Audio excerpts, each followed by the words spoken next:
Hello everyone, my name is Shelemental, and welcome back to another video. So in this video, guys, we're going to be discussing Buyable Legendaries in 7.3.5.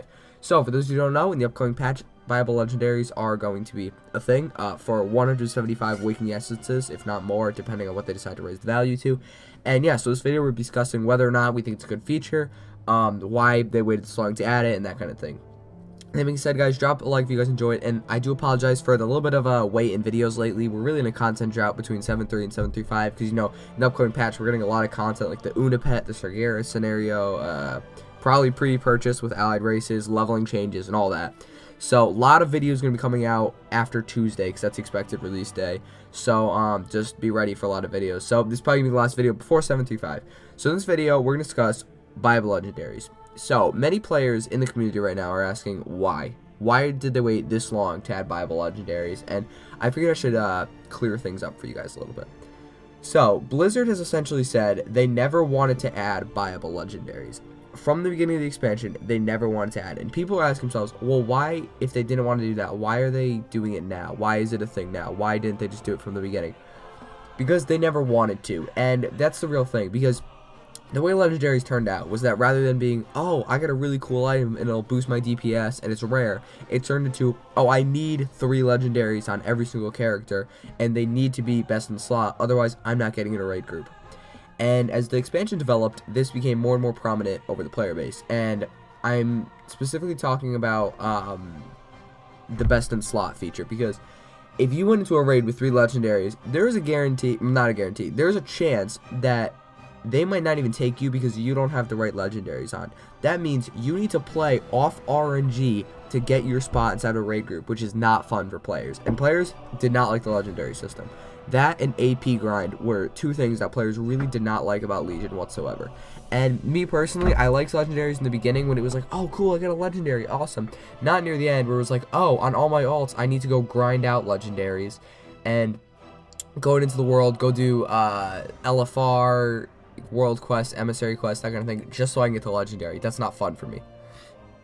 So that being said, guys, they are adding Buyable Legendaries in 7.3.5. And why are they doing this? Well, because of what I just said. Because players need a catch-up mechanic. So that way, by the end of the expansion, it can be one of those things where, oh yeah, got all the items for the expansion, check. Well, not all of them. But, you know, there's some people who go out there just to collect the items. Like, there are vanilla collectors who literally hunt down vanilla items that are no longer in-game and pay a ridiculous amount of price for them just because they want to have them in their collection.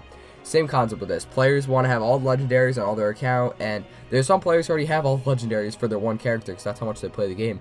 But for those of you guys who have a bunch of alts and want to level them up in 7.3.5 with new leveling changes, this will be very helpful for you guys because then you guys can just buy a Legendary and it's a guaranteed level or item level 1000 Legendary, and it is it's a really good system, I think, because I think at this point it's smart of them just to add a feature where you can buy Legendaries, because at this point, guys, we've all gotten that drop that it's like, oh wow, I got a Legendary, not the one I wanted. And that's really the kicker for me, is it's a Legendary item. You're supposed to be thrilled when you get a drop one of these. If you guys think about like the Ashbringer, for example, it's an artifacts weapon, and the corrupted Ashbringer, for example, when you get a corrupted Ashbringer, you're supposed to be thrilled, right?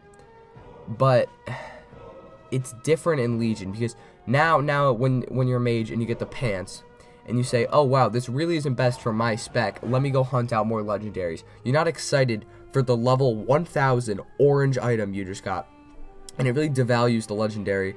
And sort of like how an economy works, if you put in so much money to the economy that the $1 bill loses its value, then no one looks at a $100 bill the same way they would now.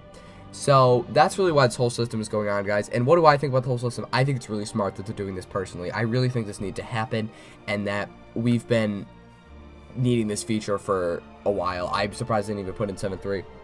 And in fact, I'm surprised they even came around and added it. And when asked why, Blizzard's basically just said, their response basically been, we never intended to do this, but we kind of have to now. And I know they realized that because Ian Hazacostas in multiple interviews has said, yeah, Legendaries did not work out this expansion how we wanted them to. And yeah, so guys, that is why they're adding Legendaries in 7.3.5. Drop a like if you guys enjoyed. Subscribe for more World of Warcraft content. Comment down below if you guys are excited for this feature, or if you guys don't agree with me on this. I'm really curious to hear your feedback. With that being said, guys, I will see you on the next video, and in 735, peace out.